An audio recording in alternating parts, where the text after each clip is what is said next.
Με μια ματιά μαχαίρι ματωμένο.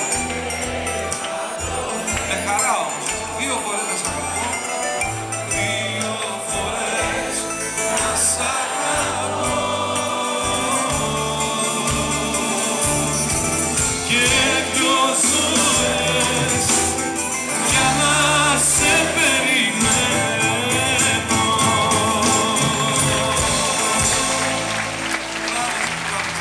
Όπο τι τραγούδι. Γιάννη. Το έλεγα πάνω σε μια κοπέλα και έλα και κόψε με στα δυο και ήρθε και με έκοψε. Ρε Γιάννη, Ξέρω.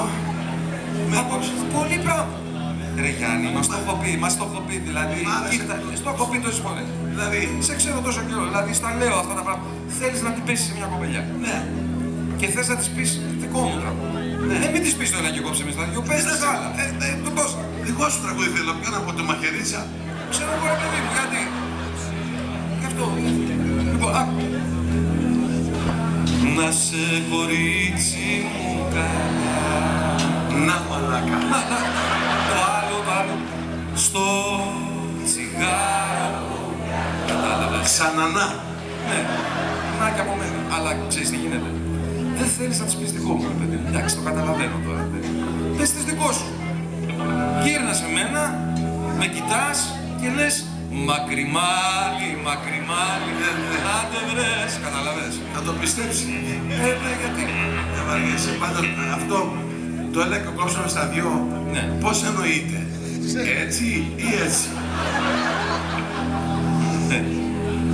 Περίμενε τώρα γιατί μου βάλεις δύσκολο. Για κάνε μια γύρα. Κοίταξε. Ματάκια μου γλυκά. Ξέρεις πως σ' αγαπώ πολύ, το ξέρεις έτσι. Και εγώ αμοιβαία. Τόσα χρόνια που σε ξέρω, 5 μήνες. Αμοιβαία. Γιάννη μου, εγώ θα σου πω την αλήθεια, όπως και να σε κόψουνε. Και έτσι, και έτσι, και έτσι, και έτσι, και έτσι. Τα ίδια χάλια θα σε. Όχι ρε γαμώτο. Ναι. Όχι. Ναι. Όπα. Θα μας πεις Μπρέκοβιτς. Όχι.